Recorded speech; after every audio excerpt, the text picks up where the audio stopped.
Hello and welcome प्यारे बच्चों, कैसे हो सारे। मैं असीम भारद्वाज आप सभी का स्वागत करता हूं इस एमसीक्यू सीरीज के अंदर। बच्चे, आज मॉडर्न फिजिक्स हमारा चैप्टर रहेगा, जिसके एमसीक्यूज हमें एक्सपेक्टेड टॉप 25 एमसीक्यूज इस सेशन के अंदर डिस्कस करने। बच्चे, तो एक बार सारे के सारे बच्चे अब कंसंट्रेट हो जाइए इन एमसीक्यूज के ऊपर। बहुत ज्यादा समय हम नहीं लेंगे और एक बहुत ही कम समय के अंदर ज्यादा से ज्यादा चीजें आपको करवाने की मेरे द्वारा प्रयास रहेगा। तो आ जाइए बच्चे, बिना समय व्यर्थ के पहले क्वेश्चन पे। Which of the following element does not come under the category of nuclear fuel? देखिए बच्चे, न्यूक्लियर फ्यूल का मतलब होता है सर नाभिक का उपयोग करके, न्यूक्लियस का उपयोग करके एनर्जी का प्रोडक्शन करना।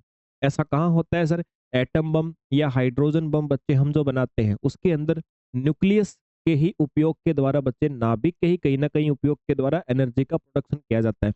या तो दो हल्के हल्के नाभिकों को मिला करके और फिर हम एनर्जी का प्रोडक्शन करते हैं, या फिर एक किसी बड़े न्यूक्लियस को तोड़ करके हम एनर्जी का प्रोडक्शन करते हैं बच्चे। तो ये न्यूक्लियर एनर्जी जो है, नाभिकीय ऊर्जा जो है बच्चे, तो इस कंसेप्ट के अंदर, इस फिनोमिनन के अंदर बच्चे, किस एलिमेंट का यूज आपका नहीं किया जाता है, ये आपसे पूछा है कि किसको हम फ्यूल के रूप में यूज नहीं करते।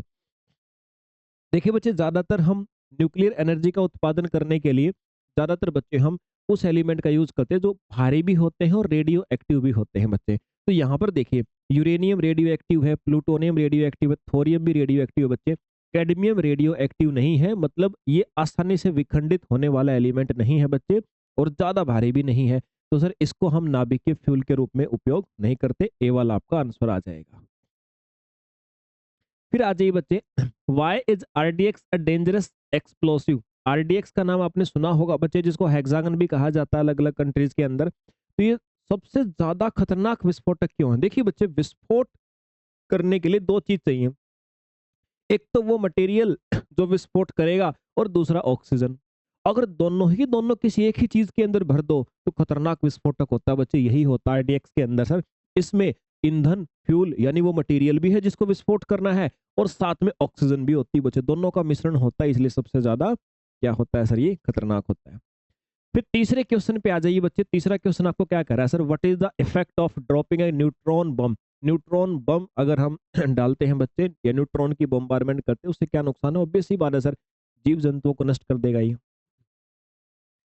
इसके बाद है सर चौथा क्वेश्चन हमारे पास, which of the following is used to know the structure of crystal? मान लीजिए बच्चे, आपके पास में कोई भी सॉलिड मटेरियल, कोई भी ठोस पदार्थ है, उस ठोस पदार्थ को आप क्रिस्टल बोल सकते हो। उसकी आंतरिक संरचना कैसी है बच्चे, इंटरनल स्ट्रक्चर कैसी है? इन सब चीजों का पता लगाने के लिए हम क्या करते हैं सर? उसके ऊपर एक्सरे डालते हैं बच्चे, एक्स किरणें डालते हैं, जिससे हमें अंदर की संरचना, उसका पैटर्न समझ में आ जाता है। तो बच्चे आएगा एक्सरे। पांचवा क्वेश्चन बच्चे फिर आप सभी के सामने होगा sir, the tape recorder should not be kept near which of the following things? देखिए बच्चे, टेप रिकॉर्डर वगैरह जो होते हैं ना, या आपकी आजकल जो वॉच, आपकी घड़ी वगैरह भी जो होती है, इन सब के अंदर मैग्नेट होते हैं। और अगर आप उसको दूसरी किसी मैग्नेट के पास में रख दोगे तो बच्चे वो दूसरी मैग्नेट उस मैग्नेट को अट्रैक्ट कर सकती है, रिपल्स कर सकती है, जिससे क्या होगा? टेप रिकॉर्डर की जो कार्य क्षमता है वो आपकी स्लो हो जाएगी बच्चे। आप भी कभी देखना, किसी आपकी जो हैंड वॉच होती है, आजकल हैंड वॉच को आप किसी मैग्नेट के पास रख दो, किसी स्पीकर के पास रख दो, आप देखना आपकी घड़ी स्लो हो जाएगी बच्चे। तो इसलिए टेप रिकॉर्डर को किसी भी मैग्नेट के पास में हमें नहीं रखना चाहिए। छठे क्वेश्चन पे आ जाइए बच्चे, the sound in the television receiver is? जो हमारे टेलीविजन होता है बच्चे, उसमें साउंड जो होती है ना, वो किस घटना के द्वारा आती है बच्चे? देखो अभी दो प्रकार की टर्म आपने सुनी होंगी बच्चे, ध्यान रखना सर। एक एफएम सुना होगा और एक एएम सुना होगा बच्चे। ये दो प्रकार की घटनाएं होती हैं। एक होता है सर फ्रीक्वेंसी मॉड्यूलेशन, एक होता है सर एम्पलीट्यूड मॉड्यूलेशन, आवृत्ति मॉड्यूलेशन, और एक बच्चे आपका आयाम मॉड्यूलेशन। मॉड्यूलेशन सिंपल सी बात होती है बच्चे, मॉड्यूलेशन का मतलब एक तरंग को दूसरी तरंग के ऊपर शिफ्ट करना, इसको मॉड्यूलेशन कहा जाता है बच्चे। ठीक है। अब अगर ये मॉड्यूलेशन फ्रीक्वेंसी के आधार पे हो, अगर आवृत्ति के आधार पे हो, तो बच्चे उसको फ्रीक्वेंसी मॉड्यूलेशन कहते हैं। और अगर किसी भी तरंग की एम्पलीट्यूड के आधार पे हो, आयाम के आधार पे हो, तो एम्पलीट्यूड मॉड्यूलेशन कहते हैं। तरंग वाले चैप्टर में ये बातें तुम आपको सिखाई चुका कि एम्पलीट्यूड क्या होता है, फ्रीक्वेंसी क्या होता है बच्चे। आपको यहां मुझे ये सिखाना है कि बच्चे, जब भी आपको साउंड का कोई सिस्टम यूज करना हो, मतलब साउंड जब भी आपके किसी भी डिवाइस में आएगी ना, तो हमेशा फ्रिक्वेंसी वाला मॉड्यूलेशन होगा। और जब भी चित्र चलते हैं आपके टीवी में स्क्रीन के ऊपर, जो वीडियो चल रही है, तो वीडियो चलने के लिए हमेशा एम्पलीट्यूड मॉड्यूलेशन होता है। बच्चे ध्यान रखें, ये दो घटनाएं हैं सर। जब भी आपके सामने कोई चलचित्र चलाना है, कोई वीडियो चलानी है, तो हमेशा कौन सा घटना घटित कराते हैं हम टेक्नोलॉजी के अंदर? फिर बच्चे हम हमारा एम्पलीट्यूड मॉड्यूलेशन, और वॉइस के लिए फ्रीक्वेंसी मॉड्यूलेशन। तो यही पूछा है कि दूरदर्शन रिसीवर में आवाज के लिए बचे, साउंड के लिए, तो कौन सा होगा सर? FM frequency modulation. सातवां क्वेश्चन है सर हमारे पास, रेडियो ट्रांसमिशन में एफएम से क्या अभिप्राय? देखो ये फिर से वही, रेडियो के अंदर तो सिर्फ साउंड आती है बच्चे, साउंड मतलब फ्रीक्वेंसी मॉड्यूलेशन, तो वही पूछा कि एफएम का मतलब क्या? Frequency modulation. फिर आठवें क्वेश्चन पे आ जाइए बच्चे, एक्सरे क्या होता है सर? एक्सरे एक विद्युत चुंबकीय तरंग होती है बच्चे, कंफ्यूज नहीं होना इन सारी चीजों के अंदर। इलेक्ट्रोमैग्नेटिक वेव्स होती है। मैंने आपको 7 प्रकार की इलेक्ट्रोमैग्नेटिक वेव्स बताई थी चैप्टर जब पढ़ा था, और पिछली क्लास में एमसीक्यू जो प्रैक्टिस करवाए थे मैंने, ऑप्टिक्स वाले चैप्टर का शायद, उसमें मैंने आपको समझाया था। When x ray fall on an object kept in a room they appear as. अगर किसी वस्तु पे एक्सरे पड़ती है तो वो कैसा दिखाई देगा? देखिए बच्चे, हमें कुछ भी देखना है तो एक्सरे नहीं चाहिए सर, हमें चाहिए विजिबल लाइट, दृश्य प्रकाश। 7 प्रकार की विद्युत चुंबकीय तरंगे होती हैं, गामा तरंगे, एक्स तरंगे, ultraviolet, visible, infrared, short radio, long radio. हम इन सारी की सारी जितनी भी विद्युत चुंबकीय तरंगे, जितनी इलेक्ट्रोमैग्नेटिक वेव्स हैं बच्चे, हम केवल इनमें से विजिबल की सहायता से, दृश्य प्रकाश की सहायता से देख सकते हैं। उसके अलावा कोई भी इलेक्ट्रोमैग्नेटिक वेव किसी ऑब्जेक्ट पे पड़ेगी, हमें वो ऑब्जेक्ट नहीं दिखेगा सर, उसके लिए हमें विजिबल चाहिए। तो बच्चे आपको बताना सर, वस्तु दिखाई नहीं पड़ेगी, जब तक विजिबल लाइट वस्तु पे नहीं पड़ेगी आपको भी ऑब्जेक्ट दिखाई नहीं देगा। The difference between a nuclear reactor and N atomic bomb is that. नाभिकीय रिएक्टर और परमाणु बम में क्या अंतर है? देखो भाई बच्चे, न्यूक्लियर रिएक्टर और एटम बम के अंदर क्या होता है कि हम न्यूट्रॉन की टक्कर कराते हैं किसी भी फ्यूल के साथ। मान लो यूरेनियम है बच्चे हमारे पास, यूरेनियम की टक्कर कराई न्यूट्रॉन से, टक्कर कराते ही साथ उसमें से 3 न्यूट्रॉन नए बन गए और बहुत सारी एनर्जी निकली। अब वो 3 न्यूट्रॉन फिर से टक्कर करेंगे, फिर 9 न्यूट्रॉन हो गए और एनर्जी निकली, फिर 9 न्यूट्रॉन 27 हो गए, 81 हो गए, 243 हो गए। लाखों न्यूट्रॉन टकरा टकरा के टूटते रहेंगे, इतनी एनर्जी बन जाती है एक स्थान पे बच्चे, वहां पर मिट्टी भी जल जाती है बच्चे, वहां की वनस्पति जल जाती, पेड़ पौधे जल जाते हैं। तो ये घटना होती है एटम बम, मतलब सब कुछ अनकंट्रोल में हो रहा है। लेकिन न्यूक्लियर रिएक्टर में क्या होता है बच्चे? काम तो यही होता है, यूरेनियम के साथ एक न्यूट्रॉन की टक्कर कराएंगे, 3 न्यूट्रॉन बनेंगे। लेकिन 3 न्यूट्रॉन बनते ही साथ हम ऐसा डिवाइस लगा के रखेंगे कि 2 न्यूट्रॉन को पकड़ लेंगे, एक को छोड़ेंगे, फिर एक टकराएगा, फिर 3, फिर 2 को पकड़ लेंगे, फिर एक बचेगा। मतलब ये एक से ज्यादा टकराएगा ही नहीं, और इतना एक एक टकराता रहेगा। तो उससे जितनी एनर्जी, जितनी हीट बनेगी ना बच्चे, उसको हम कंट्रोल करके और इलेक्ट्रिसिटी के उत्पादन में उपयोग कर सकते हैं फिर उसका हम। यानी एक एटम बम का उपयोग डिस्ट्रक्शन के लिए, विनाश के लिए होता है, लेकिन न्यूक्लियर रिएक्टर का प्रयोग होता है बच्चे कंस्ट्रक्शन के लिए। तो देख लीजिए जरा ऑप्शन कौन सा है सर? नाभिकीय रिएक्टर में श्रृंखला अभिक्रिया नियंत्रित होती है, मतलब हमारे कंट्रोल में, ठीक है। नाभिक कोई श्रृंखला अभिक्रिया नहीं होती, नहीं। परमाणु बम में कोई श्रृंखला अभिक्रिया नहीं होती, नहीं। तो ये फर्स्ट वाला बच्चा, ये जो आपका एक न्यूट्रॉन टकराया, फिर 3 बने, फिर 2 को पकड़ लिया, फिर एक बना, ये जो, ये है ना, ये जो हो रहा है बच्चे, इसको चेन रिएक्शन बोलते हैं, और हमारे कंट्रोल में है ना, 2 को हम कंट्रोल कर लेते हैं। तो ये चेन रिएक्शन क्या है? कंट्रोल में है, ध्यान रखें आप। 11 नंबर बच्चे, परमाणु ऊर्जा एजेंसी इंटरनेशनल लेवल पे कहाँ पे बच्चे? ये वियना के अंदर है, ध्यान रखें, वियना के अंदर है सर। फिर है बच्चे, देखो, एक ट्रांजिस्टर भाई, आपके सेमीकंडक्टर होते हैं बच्चे, आपने नाम सुना होगा, जब चैप्टर मैंने पढ़ा था तो मैंने कहा था भी एक एन टाइप का सेमीकंडक्टर होता है, एक पी टाइप का। अगर इन सेमीकंडक्टरों को हम मिला देते हैं बच्चे, 3 सेमीकंडक्टरों को अगर हम मिला देते हैं, चाहे एन, 2 एन और एक पी को मिला दो, चाहे 2 पी और एक एन को मिला दो, जब 3 हम सेमीकंडक्टर को मिला देते हैं ना बच्चे, तो क्या बन जाता है? ट्रांजिस्टर बन जाता है। अब आपसे पूछा है कि भाई एनपीएन ट्रांजिस्टर ज्यादा अच्छा होता है पीएनपी के कंपैरिजन में, ऐसा क्यों? क्योंकि बच्चे एन का मतलब निगेटिव चार्ज के इलेक्ट्रॉन ज्यादा होते हैं इसके अंदर। ज्यादा इलेक्ट्रॉन होंगे तो इलेक्ट्रॉन का फ्लो भी ज्यादा होगा बच्चे उसके अंदर, तो इलेक्ट्रॉन का प्रवाह अधिक होता है, ध्यान रखना इस बात को।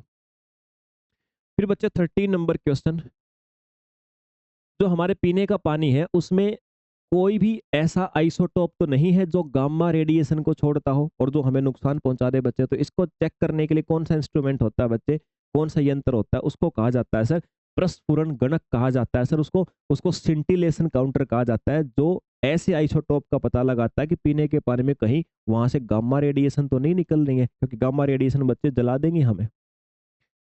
फिर इसके बाद है sir, why does TV collection get distorted when a vehicle passes by. भाई जब टीवी हमने चला रखा है, तो टीवी चला रखा है बच्चे, और मान लो कि हमारे ही पास से कोई व्हीकल गुजर गया। अब व्हीकल के गुजरने से क्या होता है सर, टेलीविजन के जो सिग्नल है ना, एक बार के लिए डिस्टॉर्टेड हो जाते हैं, एक बार के थोड़ा डिस्टर्ब हो सकते हैं। ऐसा क्यों? क्योंकि बच्चे जो स्पार्क प्लग होता है ना आपका व्हीकल के अंदर, वाहनों के अंदर, उस स्पार्क प्लग से इलेक्ट्रोमैग्नेटिक रेडिएशंस जनरेट होती हैं बच्चे। और इलेक्ट्रोमैग्नेटिक जो रेडिएशंस उत्पन्न होती है ना, वो हमारे टीवी के सिग्नल को बच्चे क्या कर सकती हैं, प्रभावित कर सकती हैं सर। तो मतलब आएगा गुजरते वाहन द्वारा, ये रहा, स्पार्क प्लग द्वारा विद्युत चुंबकीय विक्षोभ उत्पन्न किए जाने के कारण। तो ये इलेक्ट्रोमैग्नेटिक जो रेडिएशंस या वेव्स उत्पन्न होती है बच्चे, वो टीवी सिग्नल को डिस्टर्ब करती है। फिर 15 नंबर है बच्चे, नैनो प्रौद्योगिकी, नैनो टेक्नोलॉजी किस आकार की संरचनाओं का अध्ययन है। भाई विज्ञान की आजकल एक ब्रांच है बच्चे, जिसको आप नैनो टेक्नोलॉजी बोलते हो। नैनो टेक्नोलॉजी का मतलब होता है एक फिक्स रेंज के पार्टिकल की स्टडी करना बच्चे। अब क्या रेंज होती है उसके साइज की, तो बच्चे 100 नैनोमीटर या इससे छोटे पार्टिकल, 100 नैनोमीटर या इससे छोटे पार्टिकल की अगर हम स्टडी करते हैं फिजिक्स के अंदर, उसको हमारे द्वारा बच्चे नैनो टेक्नोलॉजी कहा जाता है। इसके बाद सर 16 नंबर क्वेश्चन आप सभी के सामने, television signals are generally not received by TV set after a specific distance, this is because. इसने कहा भी टीवी के जो सिग्नल होते हैं बच्चे, एक कुछ दूरी के बाद में रिसीव नहीं हो पाते। मतलब मान लो कि भाई जो टेलीविजन के सिग्नल हैं बच्चे, अब वायरलेस है, जैसे आप एंटीना लगाते हैं छत पे, आपने पहले देखा होगा छत पे आपने एंटीना लगा दिया बच्चे, एंटीना लगाने के बाद टीवी रखा हुआ है, अगर आप उस एंटीना को है ना टीवी से थोड़ा ज्यादा दूर लगा दो, तो सिग्नल ही नहीं मिलेगा बच्चे आपके टेलीविजन को, है ना। अगर वायरलेस है तो सिग्नल नहीं मिलते सर। क्यों नहीं मिलते? क्योंकि बच्चे फिर क्या होता है कि जैसे जैसे लंबाई बढ़ेगी ना, जहां से सिग्नल उत्पन्न हो रहे हैं और जहां तक सिग्नल रिसीव हो रहे हैं, उनके बीच की जैसे जैसे लंबाई बढ़ेगी, तो सिग्नल कमजोर होना शुरू हो जाते हैं बच्चे, इसलिए फिर सिग्नल पकड़ नहीं पाता आपका। तो यही देखो सिग्नल्स का दुर्बल होना बच्चे, आंसर आ जाएगा। फिर 17 नंबर बच्चे, लेजर। लेजर जो है ये, इसका फुल फॉर्म क्या है बच्चे? फुल फॉर्म होता है sir light amplification by stimulated emission of radiation. Laser simply क्या है बच्चे? लेजर का मतलब होता है कि भाई अभी मैंने टॉर्च जलाई बच्चे, तो मैंने क्या हुआ, चारों दिशाओं में लाइट फैल गई। इसी लाइट को इकट्ठी करके एक ऐसा यंत्र जो इस सारी लाइट को इकट्ठा करके और 10⁻⁻15 मीटर इतनी पतली धारा में इकट्ठा कर दे सारे प्रकाश को। मतलब एक तो प्रकाश तुम्हारे पूरे कमरे में फैल रहा था, इसी प्रकाश को तुम्हें 10⁻⁻15 की लाइन में इकट्ठा कर दिया। अब बताओ यही इतना सारा प्रकाश इस पतली सी लाइन में कहां तक जा सकता है बच्चे? यही लेजर होता है आपका, और कुछ नहीं है बच्चे, ये उसकी फुल फॉर्म है। 18 नंबर क्वेश्चन पे आ जाइए। What change occur in atomic number and atomic mass due to the emission of alpha particle? देखिए बच्चे, रेडियो एक्टिव एलिमेंट किसको कहा जाता है? हमारे फिजिक्स में रेडियो सक्रिय तत्व उसको बोलते हैं जिसमें से या तो अल्फा या बीटा या गामा, इनमें से कोई पार्टिकल निकलते रहते हैं सर लगातार। तो बच्चे अगर मान लो कोई भी रेडियो एक्टिव एलिमेंट है, उसमें से एक अल्फा पार्टिकल निकल गया बच्चे, तो क्या चेंज आता है उसमें? निकलने से क्या फर्क पड़ता है बच्चे? अल्फा पार्टिकल के निकलने से एटॉमिक मास 4 कम हो जाता है और एटॉमिक नंबर 2 कम हो जाता है। याद रखें ये चेंज आता है। तो देखो ये कौन से ऑप्शन में बच्चे आपके पास में, ये रहा सर, परमाणु क्रमांक में 2 और परमाणु द्रव्यमान में 4 की कमी, ये काम हो जाता है। Decrease in atomic number and atomic mass by 2 and 4। ठीक है सर। 19 नंबर पे आ जाओ। एक बीटा पार्टिकल के निकलने से एटॉमिक नंबर और एटॉमिक मास पे क्या चेंज आएगा बच्चे? देखो बीटा पार्टिकल जब भी निकलता है किसी भी रेडियो एक्टिव एलिमेंट से बच्चे, एटॉमिक मास पे कोई असर नहीं पड़ता और एटॉमिक नंबर 1 बढ़ जाता है बच्चे। तो देख लीजिए, ये रहा पहला ये ऑप्शन है, ये लिखा हुआ आपके सामने, एटॉमिक नंबर 1 बढ़ जाएगा और एटॉमिक मास पे कोई परिवर्तन नहीं आएगा। 20 नंबर क्वेश्चन है बच्चे, ये देखिए ये क्वेश्चन इंपॉर्टेंट है। ऐसे क्वेश्चन को मैं आपको तरीका बताऊंगा कि आपको बिना कोई फॉर्मूला लगाए बच्चे ऐसे क्वेश्चंस को आपने कैसे सॉल्व करना है। देखो भाई, क्वेश्चन क्वेश्चन आपका क्या है? एक रेडियो एक्टिव पदार्थ की अर्ध आयु 4 महीने है, इस पदार्थ के 3/4 भाग का क्षय होने में कितना समय लगेगा बच्चे? ऐसे क्वेश्चंस में करना क्या होता है भाई, ये मान लो पूरा का पूरा मटेरियल है, इसको आधा, इसको बच्चे आधा, आधा डीके होने में कितना समय लगता है? आधा डीके होने में लगता है 4 महीने। मतलब इसका आधा भाग जो हुआ बच्चे, उसका कितना समय लगा इसको? 4 महीने। यानी इसका कोई भी टुकड़ा होगा ना, उसके प्रत्येक टुकड़े को आधा होने में 4 महीने लगेगा। हम क्या करते हैं, हम बोलते हैं सर ये आधा बचा हुआ है, तो आधे को और आधा होने में तो सर 2 ही महीने लगेंगे। भाई नहीं, हर बार आपने उसका आधा करना है। ये एक बार आधा हो गया, 4 महीने लगे। अब इसका भी आधा होगा, इसका भी अगर बच्चे आपका आधा होगा, तो आप ध्यान रखना इसमें भी आपको 4 महीने लगेंगे। ऐसा नहीं कहोगे सर इसमें से आधा 2 महीने में ही हो जाएगा। नहीं बच्चे, जब भी रेडियो एक्टिविटी का केस पढ़ते हो ना, ध्यान रखना आपने, हर बार नए स्टेप में आपने उतना ही समय मानना है, उसके अलावा कुछ नहीं है सर। तो देखो अब ये 3/4 हिस्सा हो तो गया, 1, 2, 3, ये 3/4 एक ही हिस्सा बचा हुआ है, तो 3/4 टूट गया ना, तो कितने में टूटा? 4 महीने, 4 महीने, 8 महीने बच्चे। तो आंसर आ जाएगा सर 8 महीने। जितनी बार भी आपने आधा आधा करोगे ना बच्चे, तो आपने हर बार उतना ही अर्ध आयु को मानना 4 महीने को। चलिए एक बार फिर से मैं रिपीट कर देता हूँ बच्चे, क्योंकि यहाँ पर बच्चे कई बार उलझ जाते हैं। आपने क्या बोला गया भाई, कोई भी रेडियो एक्टिव एलिमेंट है वो 4 महीने की उसकी हाफ लाइफ है, अर्ध आयु 4 महीने की है, हाफ लाइफ है। तो 3/4 हिस्सा कितने समय में टूट जाएगा? देखो भाई ये पूरा था, पूरे का आधा 1/2 टूट गया ना, कितने महीने में? 4 महीने में। अगर इसका भी आधा और टूट जाए, तो 3/4 टूटा कि नहीं टूटा? भाई 1/4 हिस्सा ही तो बचा हुआ, 3/4 टूट चुका है, तो इसका आधा होने में और कितना समय लगेगा? 4 महीने। इसका आधा करोगे तो भी 4 महीने और लगेंगे। मतलब जितना बचा है उस प्रत्येक हिस्से का आधा आपको उसी में 4 महीने में ही करना है। तो बच्चे ये हमने 3/4 टूटने की बात करी थी, 3/4 टूट चुका है क्योंकि 1/4 ही बचा हुआ है, तो अपने पास में कितने महीने लगे सर? 8 महीने। ऐसे आपने करना है। 21 नंबर क्वेश्चन पे आ जाइए। सोडियम, ये आपके पास में एक एलिमेंट दिया गया है, सोडियम 1122। इसमें से एक बीटा निकल गया बच्चे, इसमें से निकल गया एक बीटा। तो बताओ उसके बाद कौन सा एलिमेंट बनेगा? देखो भाई बीटा पार्टिकल जब भी निकलता है ना, तो उस केस में क्या होता है सर? उस केस में हमेशा एटॉमिक मास तो सेम रहता है, लेकिन एटॉमिक नंबर एक बढ़ जाता है। तो 11 की बजाय कितना हो गया? 12। और 12 एटॉमिक नंबर किसका होता है? मैग्नीशियम का। तो मतलब सोडियम टूट के क्या बन जाएगा? मैग्नीशियम। ये आंसर आ जाएगा। ये चीजें मैंने कंसेप्ट में पढ़ाई हैं। फिर 22 नंबर क्वेश्चन जो बच्चे इसमें दिया है कि भाई यूरेनियम आपके पास में था 92 236, और इससे टूट के क्या बना? यूरेनियम 97 224।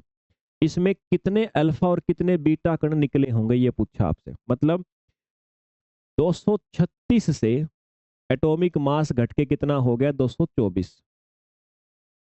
और एटॉमिक नंबर 92 से घट के कितना हो गया? 97। ये आपसे बोला है बच्चे। यानी इसी क्वेश्चन को मैं आसान शब्दों में लिखूं तो मैं इतना बोल सकता हूं, 24 से क्या करोगे तो 6 और 6 12। यानी मैं ऐसे बोल सकता हूं कि भाई एटॉमिक नंबर कितना कम हुआ, और एटॉमिक मास कितना कम हुआ? एटॉमिक मास कम हुआ 12। और मैं आपसे बोलता हूं बच्चे एटॉमिक नंबर पे क्या असर पड़ा? एटॉमिक नंबर आपका 92 से बढ़ के कितना हो गया? 97 हो गया। यही क्वेश्चन है। मतलब इसका सिंपल फॉर्म यही कि सर परमाणु द्रव्यमान 12 कम हो गया, और परमाणु क्रमांक, सॉरी 92 और 5 ये, और परमाणु क्रमांक आपका 5 बढ़ गया। समझ गए? ये क्वेश्चन है। तो बताओ कितने अल्फा बीटा निकले होंगे? भाई एटॉमिक नंबर एटॉमिक मास पे असर तभी तो पड़ता है जब या तो अल्फा निकले होंगे या बीटा निकले होंगे। यही आपसे पूछा है कि बताओ कितने अल्फा बीटा निकले होंगे। तो बच्चे ऐसे केस में क्या करना, बिल्कुल एक शब्द में ट्रिक बताता हूँ। सीधा सीधा काम ये करना है आपने बच्चे, जितना भी मास कम हुआ है, जितना भी मास कम हुआ है ना, उसको 4 से डिवाइड कर दो। ये आपके पास में आ जाते हैं सर अल्फा पार्टिकल। क्या आ जाएंगे सर? अल्फा पार्टिकल आ जाएंगे। तो मतलब अल्फा निकले हैं 3 बच्चे। बीटा कैसे निकालते हैं? जितने भी अल्फा निकले उसका डबल करके लिखो, 6। डबल करके लिख दिया, और उसके बाद में फिर आपको क्या बोला है? उसके बाद में फिर आपको बोला बच्चे कि एटॉमिक नंबर 5 बढ़ा है। देखो पहले 92 था, अब हो गया एटॉमिक नंबर 97। अब बढ़ा हुआ बोला है बच्चे आपको, तो क्या करना? डबल करके लिख दिया। अब आपको बोला बढ़ा है, बढ़ा है तो इसमें जोड़ दो। कितना बढ़ा है? 5। तो कितने हो गए? 11। तो बच्चे ये बीटा निकलेंगे आपके 11। अगर बोलता कि घटा है, अगर ये 97 से 92 हुआ होता बच्चे, तो उस केस में फिर अपन लोग क्या करते, फिर माइनस करते सर, फिर एक आंसर आता, है ना। तो ये आपका ये 11 है, ध्यान रखें आप, ये 11 ऑप्शन के अंदर। तो डी आंसर आ जाएगा बच्चे। हमेशा यही ट्रिक लगानी होती है, अल्फा निकालो पहले सीधा 4 से डिवाइड करके, फिर जो अल्फा है उसको डबल करके, अगर बढ़ा हुआ बोल रखा है तो जोड़ दो, घटा हुआ बोल रखा तो घटा दो, कुछ सोचना ही नहीं है आपने। 23 नंबर पे आ जाओ बच्चे। एक ब्रीडर रिएक्टर वह होता, देखिए बच्चे आजकल है ना कुछ न्यूक्लियर रिएक्टर होते हैं, कुछ नाभिकीय रिएक्टर। भाई आप जानते हो नाभिकीय रिएक्टर का मतलब क्या होता है सर, न्यूक्लियर एनर्जी का उपयोग करके हम इलेक्ट्रिकल एनर्जी बनाते हैं, विद्युत बनाते हैं। तो आजकल ऐसे रिएक्टर हमने विकसित कर लिए जिनको ब्रीडर रिएक्शन कहा जाता है। ब्रीडर का मतलब होता है बच्चे, आपने उसमें थोड़ा सा फ्यूल डाल दिया ना, उस फ्यूल को तोड़ा जाएगा और हीट बनेगी और इलेक्ट्रिसिटी बनेगी। तो ब्रीडर रिएक्शन क्या करता है, ये फ्यूल को ऐसे तोड़ता है कि उसकी मात्रा बढ़ जाती है। मतलब एक पार्टिकल को तोड़ा ना, तो उसको तोड़ने के लिए दो और बन जाते हैं। मतलब फ्यूल को लगातार लगातार लगातार वो ऐसे हिस्सों में तोड़ेगा कि बच्चे उसको है ना और ज्यादा फ्यूल मिलेगा, और ज्यादा फ्यूल मिलेगा, उसको बोलते हैं ब्रीडर रिएक्टर कहा जाता है। तो जिसे ये रहा, जो विखंडन होने वाले पदार्थ को उससे अधिक उत्पन्न करता है जितना वह जलाता है। मतलब जितना फ्यूल जलेगा उससे ज्यादा तो नया फ्यूल उत्पन्न कर देगा वो अंदर ही अंदर। तो सी वाला आंसर हो जाएगा।